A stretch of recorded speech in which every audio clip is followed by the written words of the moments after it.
Madame, Messieurs, c'est toujours un réel plaisir pour nous de savoir nombreux poursuivre cette émission, votre magazine des questions environnementales, RDC Environnement, que nous présentons aujourd'hui depuis le campement d'Mpeka dans la province de l'Équateur et dans les territoires d'Inguendé, où nous avons accompagné des scientifiques dans l'expédition sur les tourbières du bassin du Congo. Après toutes les étapes, aujourd'hui, c'est la troisième expédition en fait de ces scientifiques qui viennent de l'université de Kisangani ici en République démocratique du Congo, ainsi que de l'université de Leeds.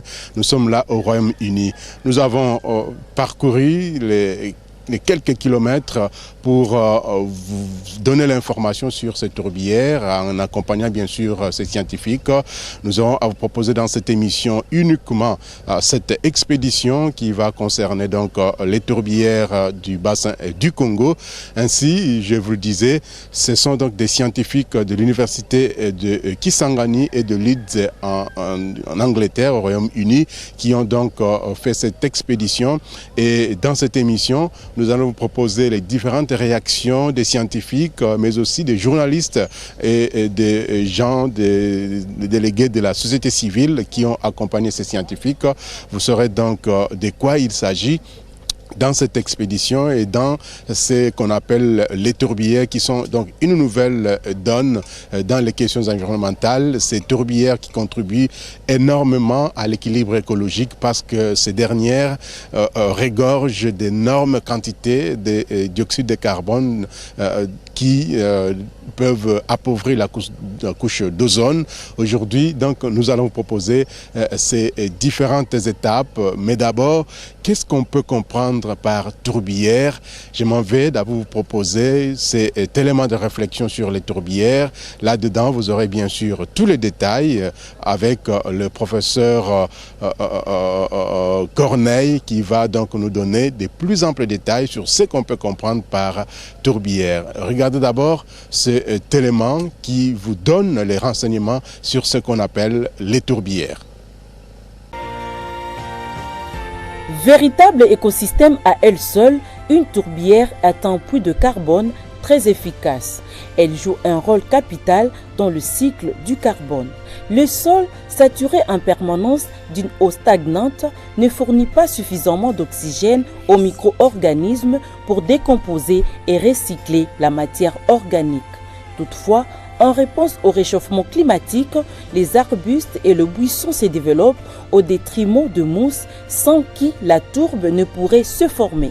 En somme, dans une tourbière, la litière végétale se minéralise très peu, formant alors un dépôt de matière organique non décomposée appelé la tourbe. Le carbone est donc accumulé et non réutilisé. Écosystème fragile, la tourbière est largement menacée par le changement climatique. La formation et le maintien de cet étonnant milieu dépend grandement des sphènes, semousses qui favorisent la formation de la tourbe. La tourbe est constituée au minimum de 20 à 30%, parfois beaucoup plus, de matière organique mal dégradée. Cette dernière provient de l'accumulation sur des siècles ou de millénaires des résidus végétaux, bryophytes et plantes supérieures dans un environnement toujours gorgé d'eau.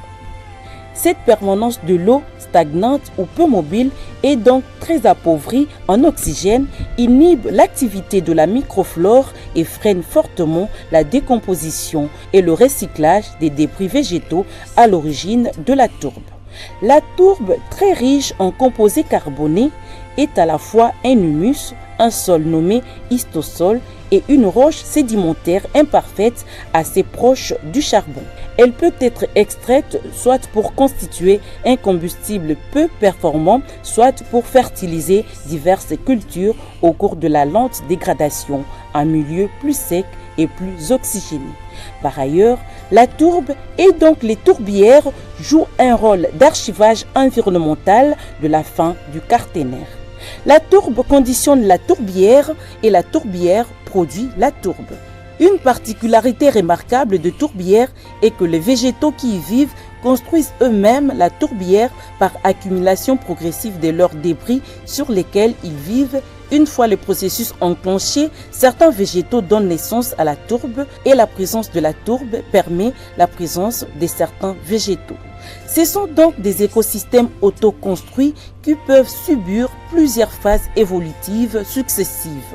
Selon le scientifique, dans le monde, les tourbières ne couvrent que 3% des terres émergées, mais contiendraient 30% de toute la matière organique, soit l'équivalent de 50% du CO2 atmosphérique. De plus, le carbone de la tourbe permet une datation assez précise par la méthode du C14 ou carbone 14.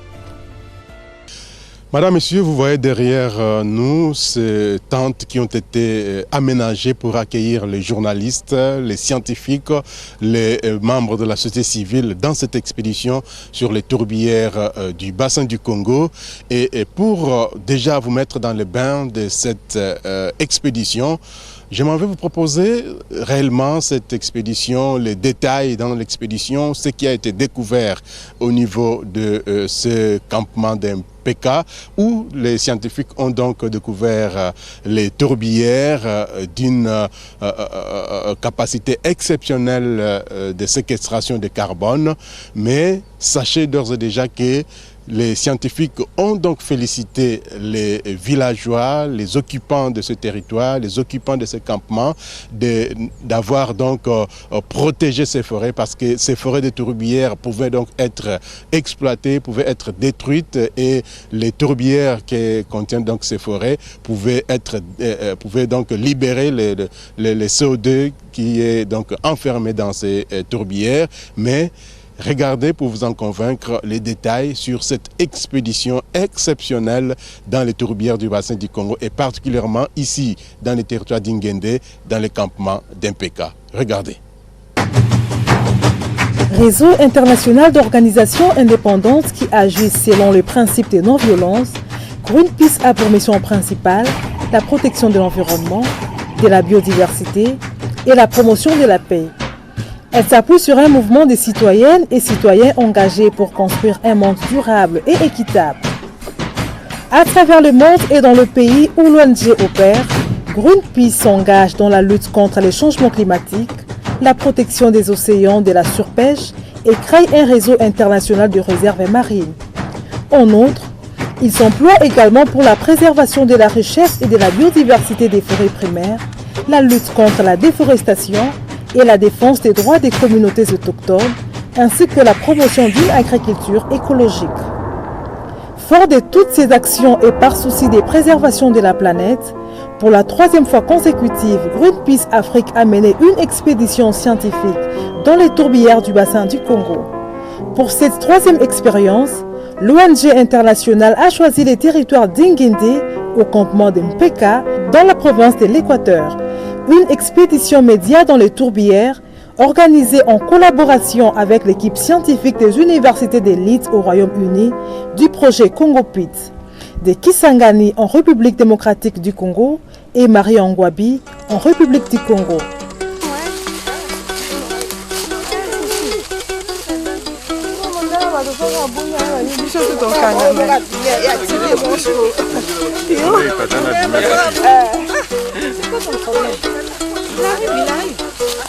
Oui.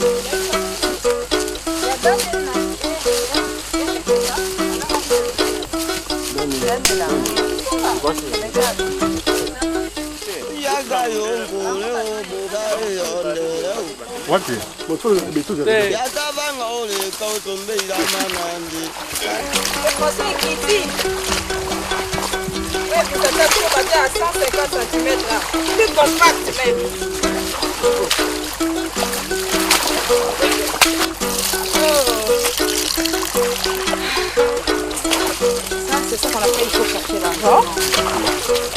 Les médias nationaux et internationaux ont également été mis à contribution pour la circonstance. L'expédition a été une prouesse. Déjà à 500 mètres de la rivière, à 50 cm et à 1 mètre de profondeur, les scientifiques ont trouvé des tourbières. Ici, des milliards de tonnes de carbone sont séquestrées dans ces tourbières uniques au monde grâce à leur capacité de stockage et leur conservation. Store an estimated 30.6 billion tons of carbon. Dans l'ensemble de l'estimation des taux de carbone qui est stocké dans les tourbières du bassin du Congo, équivalent à 30 billions de tonnes de carbone, cela équivaut à des émissions de gaz à effet de serre de 20 ans d'un pays industrialisé comme les États-Unis. Alors si vous les prenez, vous les déversez dans l'atmosphère, vous allez voir que ça a un impact très significatif sur les émissions de gaz à effet de serre. Donc cela va augmenter considérablement le taux de CO2 dans l'atmosphère. L'un des impacts des changements climatiques, c'est l'augmentation de la température. Et s'il y a forte augmentation de la température, cela signifie que ça va sécher, et le niveau d'eau va baisser parce qu'il y aura sécheresse. Donc les tourbières vont aussi sécher. Or, les tourbières jouent aussi un rôle d'approvisionnement et de régulation. Donc, ils nous régulent pour le niveau d'eau, mais ils approvisionnent aussi en eau. Quand il y a étiage dans les rivières, l'eau ici va, c'est des vases communicants, ça va encore contribuer à approvisionner en eau dans les rivières. Alors, si ça sèche, c'est que ça va aggraver la situation dans l'ensemble des bassins du Congo qui est encore imprédictible par toutes les modélisations scientifiques. Véritables écosystèmes, les tourbières jouent un rôle capital dans le cycle de carbone et dans la lutte contre les changements climatiques. La tourbe se forme de bas en haut. Par ailleurs, les niveaux les plus anciens sont au fond de la tourbière. Le taux d'accumulation est très variable suivant les régions et les périodes, mais se situe à une moyenne globale de 1 mm par an, donc 1 mètre par millénaire. Comme en Amazonie, ces forêts du bassin du Congo abritent le plus vaste complexe de tourbières, dont la superficie est estimée à 40 millions d'hectares, soit 2 900 000 hectares de tourbières, jouant ainsi un rôle primordial dans la séquestration du carbone. C'est ici le lieu de louer les efforts des communautés locales qui ont su préserver ces forêts des tourbières, sans les exploiter ou y pratiquer l'agriculture ou toute autre activité permettant à ces gaz de s'échapper dans l'atmosphère et par ricochet aggraver le réchauffement de la planète. Les communautés locales ont besoin de ces écosystèmes pour leur survie car ils en dépendent. Mais les autres pays qui viennent, ils voient les espaces autrement pour le développement des activités qu'ils viennent. Si l'Inde et la Chine veulent avoir ces espaces, ça ne sera pas pour les maintenir, c'est pour les convertir à X activités. Si c'est l'agriculture, est-ce qu'il faut les leur donner, alors ça va convertir. Mais si ça ne dépend que des communautés, la demande urbaine ne va pas changer parce que c'est la demande en poisson, c'est la demande en quoi d'autre, mais ça ne demande pas le produit comme des tonnes et des tonnes de riz qui ne produisent pas ici. Ces tourbières ainsi trouvées vont continuer à jouer leur rôle de maintien de stabilité du climat et de prévention de la dérive du changement climatique, si et seulement si des activités d'exploitation du bois ou de l'agriculture ne sont pas pratiquées sur ces zones.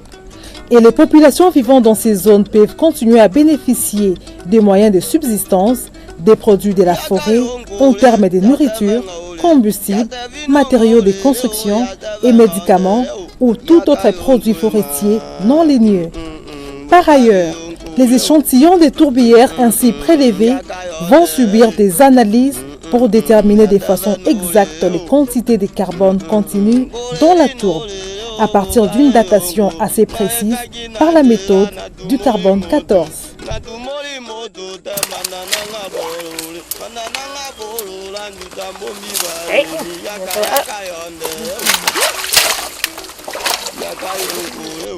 Cette expédition média dans les tourbières du bassin du Congo a été une expérience enrichissante pour ces scientifiques qui vont continuer la recherche jusqu'au-delà des 10 km de la rive.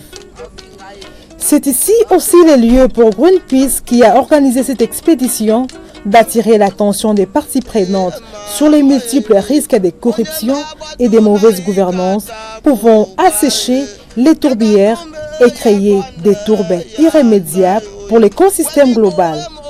C'est ainsi Greenpeace exhorte pour surtout les gouvernements d'éviter toute activité d'exploitation du pétrole et ou de minerais dans ces zones ou toute exploitation industrielle de bois d'œuvre ainsi de l'agriculture industrielle à grande échelle.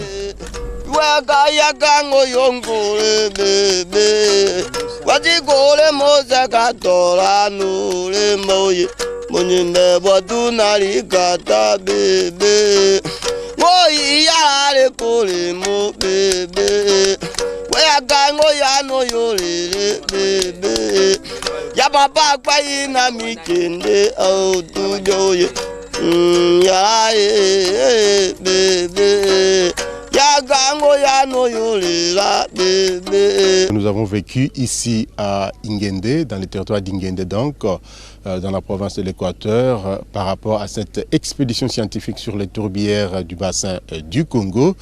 Nous avons également approché les membres de la société civile, mais aussi et surtout le responsable de la campagne forêt de Greenpeace, qui a donc organisé cette expédition avec les scientifiques de l'université de Lutz et de l'université de Kisangani, ici en République démocratique du Congo. Nous allons devoir vous proposer la réaction de Guy Kajemba, qui est chargé de programme au groupe de travail Climat Red Rénové, GTCRR, une plateforme environnementale, des ONG environnementales qui militent pour les intérêts des communautés, mais il y a également Patient Mwamba qui est chargé de la campagne forêt au niveau de Greenpeace Afrique, qui a, n'est-ce pas, organisé cette expédition scientifique sur les tourbières, et nous savons que ces données qui vont être recueillies par rapport à ces tourbières vont être mises à la disposition du gouvernement pour que ça puisse servir en tout cas d'un élément très important dans le cadre des négociations climatiques, parce que vous le savez, la République démocratique du Congo, notre pays, c'est un pays de grands enjeux sur le plan environnemental, mais aussi des défis demeurent, parce que ces ressources, il faut les protéger, il faut les préserver, il faut les conserver, ou à la limite, il faut les exploiter de façon orthodoxe, de façon à ne pas porter un coup dur à l'environnement.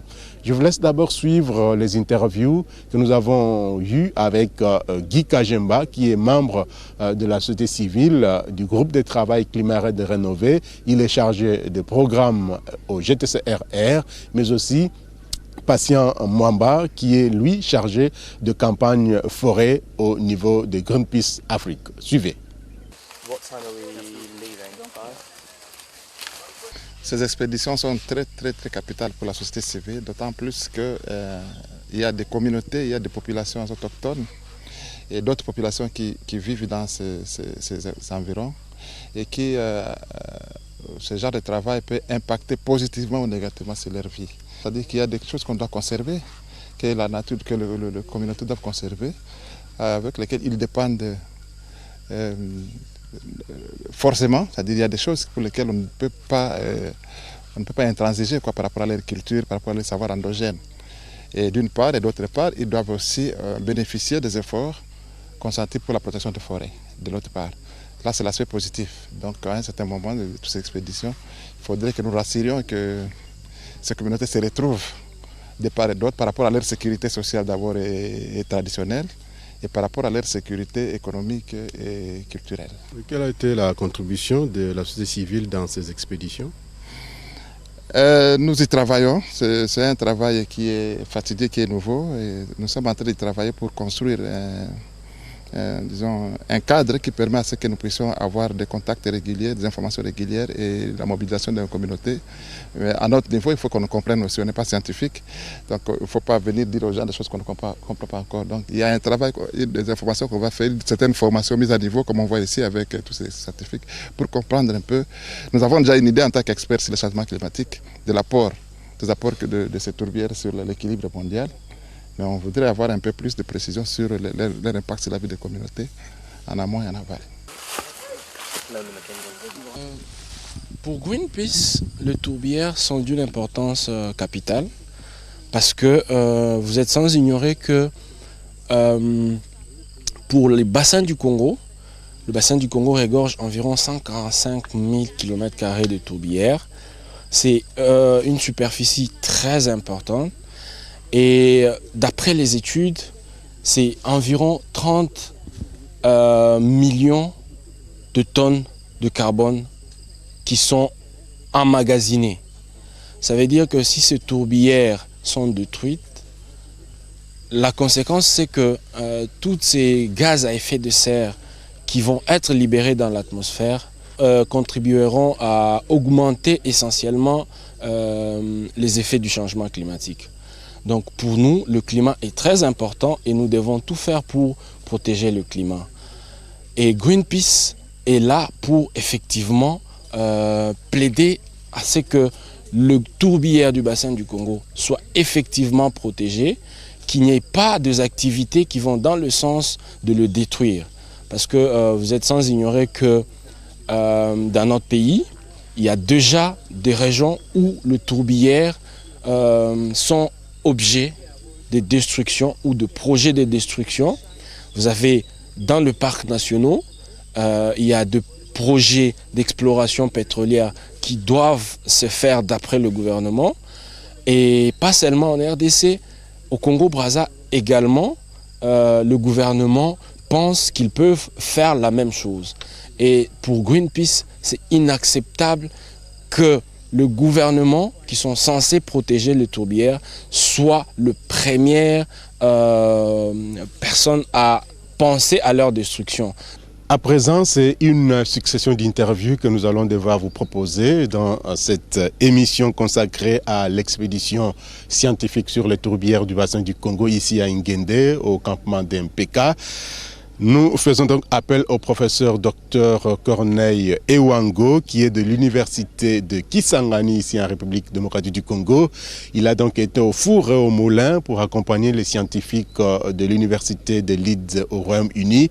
Professeur Dr Corneille Ewango, que nous allons vous proposer, va donc devoir nous donner de plus amples détails sur les tourbières du bassin du Congo, en commençant par la première, la deuxième et cette troisième expédition sur les tourbières du bassin du Congo. Il est donc, en tout cas, nous pouvons le dire, le cerveau moteur, la clé de cette expédition. Suivez vous-même ce qu'il dit à notre micro.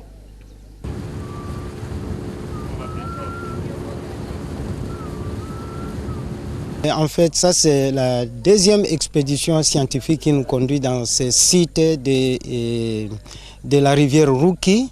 Et nous sommes en train de continuer toujours dans la même perspective de l'exploration scientifique des tourbières. Et si nous sommes venus ici, c'était pour vérifier entre les deux rivières, donc les tourbières interfluviales, entre la rivière Ruki et la rivière Boussira. Et nous pensons que s'il y a des tourbières et des tourbes ici, il serait formé, le processus de formation serait un peu différent de ce que nous avons exploré des deux sites et aussi du Congo-Brazzaville. Et cela par le fait qu'il se retrouve entre deux rivières, donc la formation de base serait partie de l'érosion des sols et ensuite il y aurait une accumulation progressive de matières organiques. Alors cette tourbe serait différente des autres tourbes que nous avons explorées et si cela se vérifiait, ça va se ressembler à des forêts de tourbières qui se sont développées, qui sont découvertes aussi dans la forêt de l'Amazonie, dans le bassin de l'Amazonie. Et c'est ça la raison qui nous a menés dans ce site de la rivière Ruki pour faire un transect qui va joindre la rivière Boussira. Et nous sommes heureux de voir que non seulement ça, mais quand nous avons commencé les prospections, les premières prospections sont bonnes, ils sont encourageantes, très positives, qu'à 500 mètres de la rive, donc du bord de la rivière, nous sommes arrivés à avoir une tourbe qui va en profondeur de plus de 1 mètre. Alors que ça serait un peu légèrement un peu profond à cause du rivage, mais ici on voit que déjà à 500 mètres, il y a des couches d'accumulation importante de la tourbière. Ainsi, nous voudrions maintenant passer, sachant que la forêt à l'intérieur doit être comme un bassin, donc ça serait un peu plus profond. C'est pourquoi nous calculons à vol d'oiseau entre les deux rivières environ 20 km. Alors nous voudrions avoir un transect perpendiculaire entre les deux rivières pour arriver au centre de cette forêt de tourbières des deux rivières, donc aller prélever jusqu'à 10 km du bord de la rive de part et d'autre pour tenter d'estimer la profondeur et évaluer les quantités de la tourbe qui serait dans cette partie de forêt de tourbières du bassin du Congo qui constitue comme un peu la partie nord-est de la zone délimitée des tourbières. Madame, Monsieur, vous voyez derrière nous la rivière Rouki, cette rivière donc qui borde cette forêt de tourbières. Et selon les scientifiques, il est donc exceptionnel d'avoir trouvé de la tourbe déjà à 500 mètres du bord de la rivière. Et donc c'est une sorte de tourbière qui est donc riche en carbone, selon en tout cas leurs propres termes. Nous allons donc vous proposer les interviews que nous avons réalisées à l'occasion de cette expédition scientifique sur les tourbières du bassin du Congo et particulièrement ici à Ingende. Suivez d'abord les explications de Bart Krisi et de Greta Darji qui sont de l'université de Leeds au Royaume-Uni. Oui, je suis allé ici l'année dernière, je suis allé à Lokalama et la rivière de Ikalemba aussi. Et ici dans la Rouki, c'est particulier parce que la végétation ici c'est très différent. Il y a beaucoup de la première rotan que nous n'avons pas trouvé dans l'autre site de la forêt marécageuse dans cette région. Donc ça c'est un nouveau découvert et nous voulons savoir pour combien de kilomètres cette forêt, ce type de forêt on peut trouver ça dans cette forêt marécageuse et nous voulons savoir aussi si la tourbe ici c'est différent dans l'autre site parce que la végétation est différente et la hydrologie aussi, donc c'est possible que la tourbe c'est différent. Alors, vous avez fait des prélèvements, des échantillons. Quelle est la prochaine étape? Oui, nous continuons à travailler ici jusqu'à 10 km dans la forêt et nous prenons les échantillons, nous prenons les mesures de la végétation aussi, nous prenons l'échantillon de l'eau aussi. Et avec ça, dans le laboratoire, dans l'université, nous pouvons calculer la quantité de carbone dans la tourbe et aussi nous pouvons savoir si la rivière contribue de l'eau à la tourbière ou c'est seulement la pluie qui contribue. Et ça, nous disons que ça nous dit quelque chose de la hydrologie et comment ça peut changer dans l'avenir. Madame, Monsieur, nous sommes déjà à la fin de cette émission RDC Environnement qui a été consacrée essentiellement à cette expédition scientifique sur les tourbières du bassin du Congo et particulièrement ici dans les territoires d'Ingende, au campement d'Mpeka dans la province de l'Équateur. C'est une bonne et heureuse expérience pour nous journalistes qui avons accompagné cette délégation et donc pour nous, les tourbières doivent être protégées pour continuer à jouer leur rôle dans l'équilibre écologique. Ces gaz que ces tourbières regorgent, séquestrent, ne doivent pas en tout cas être jetés dans l'atmosphère, dans la nature, sinon cela devra aggraver le problème des changements climatiques que nous vivons déjà d'ailleurs, même ici en République démocratique du Congo, même s'il y a des pluies classiques qui ne croient pas encore au réchauffement climatique, mais sachez que les conséquences des changements climatiques sont visibles même en République démocratique du Congo. Nous ne pouvons pas poser des actes qui vont à l'encontre de la protection de notre environnement. Il faut que nous puissions les préserver, nous puissions les conserver. Et si nous devons exploiter les ressources naturelles de notre pays, il faut en tout cas que cette exploitation soit durable pour que et les générations présentes et les générations futures puissent trouver les gains dans notre environnement. Nous disons grand merci à l'équipe de Greenpeace qui nous a mis dans cette délégation scientifique. Nous remercions également les membres de la société civile, mais aussi les professeurs Ewango Corneille de l'université de Kisangani, les professeurs Darji et Chris Barth de l'université de Leeds au Royaume-Uni qui nous ont donné des plus amples informations que vous avez d'ailleurs suivies dans cette émission RDC Environnement.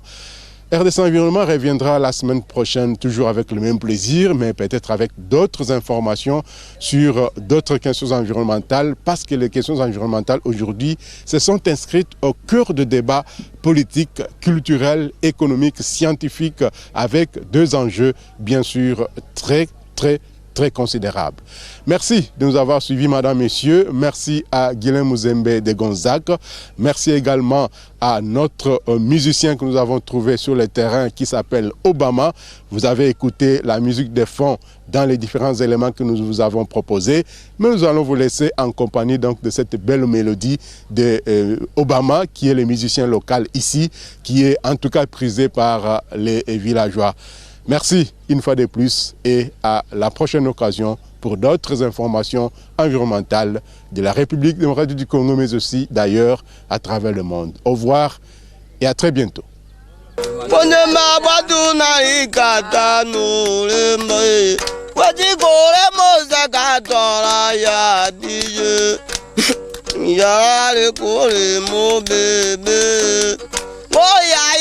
No yo mama bonje mbabatu na ikata bugare ya gatumbe ya gonde ya stayo wati gore moza gatora bebe bonje mbabatu na ikata mama ya re kore mo bebe ngoya ya gano yo la mama Waka yakango yongole bebe Wati gole moza katora nule moye Monyembe watu nalikata bebe Woyi yale kole mo bebe Wayakango yano yolele bebe Ya papa kwa ina mikende au tujoye Ya bebe Yagango ya no yolela bebe Ngoya yaga no yolela ridere